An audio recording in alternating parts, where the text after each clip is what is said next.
पत्रकारिता मार्फत राजनैतिक आकाशमा उदाएका रवि लामिछानेज्यू छोटै समयमा भए पनि उहाँले देशमा उथलपुथल ल्याइदिनु भएको हो हैन।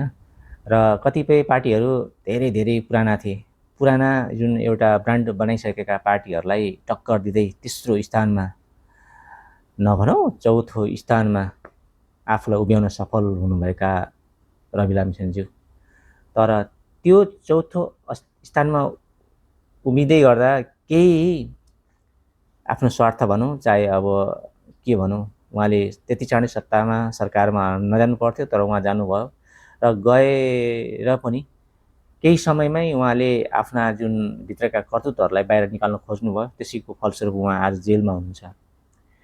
यी ब्रान्डेड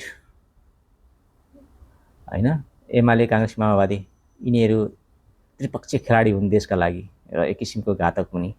यिनीहरूकै कारण आज देश कङ्गाल भए।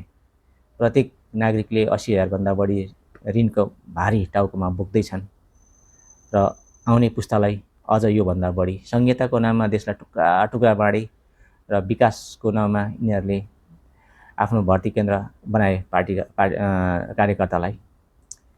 यताश्री शिक्षा आन्दोलनमा गर्छ राहत कोटा के कोटा भन्छन्, सबै आफ्नो पार्टीका झोले कार्यकर्ताहरूलाई भर्ती गरेका हुन्छन् र अलिकता पहुँच र आफ्नो सोच नभएकाहरू विदेश पलायन हुनुपर्ने बाध्यता भए देशमा।